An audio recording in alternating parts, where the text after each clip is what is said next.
نبی اکرم صلی اللہ علیہ وآلہ وسلم نے فرمایا، اس قدر اپنا نسب جانو جس سے تم اپنے رشتے جوڑ سکو، اس لیے کہ رشتہ جوڑنے سے رشتہ داروں کی محبت بڑھتی ہے، مال و دولت میں اضافہ ہوتا ہے اور آدمی کی عمر بڑھا دی جاتی ہے۔ سنن ترمذی حدیث نمبر 1979۔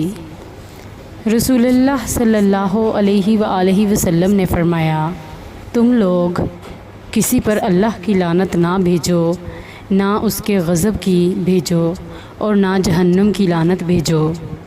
سنن ترمذی حدیث نمبر 1976۔ رسول اللہ صلی اللہ علیہ وآلہ وسلم نے فرمایا، ہر بھلائی صدقہ ہے، اور بھلائی یہ بھی ہے کہ تم اپنے بھائی سے خوش مزاجی کے ساتھ ملو اور اپنے ڈول سے اس کے ڈول میں پانی ڈال دو۔ سنن ترمذی حدیث نمبر 1970۔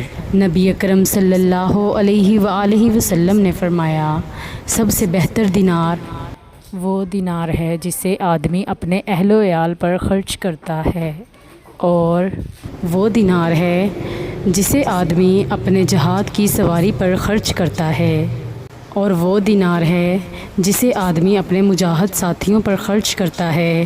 ابو قلابہ کہتے ہیں، آپ صلی اللہ علیہ وآلہ وسلم نے بال بچوں کے نفقہ یعنی اخراجات سے شروعات کی، پھر فرمایا، اس آدمی سے بڑا اجر و ثواب والا کون ہے جو اپنے چھوٹے بچوں پر خرچ کرتا ہے، جن کے ذریعے اللہ تعالیٰ انہیں حرام چیزوں سے بچاتا ہے اور انہیں مالدار بناتا ہے۔ امام ترمذی کہتے ہیں، یہ حدیث حسن صحیح ہے۔ سنن ترمذی حدیث نمبر 1966۔ میں نے عرض کیا، اللہ کے رسول صلی اللہ علیہ وآلہ وسلم، میرے گھر میں صرف زبیر کی کمائی ہے، کیا میں اس میں سے صدقہ خیرات کروں؟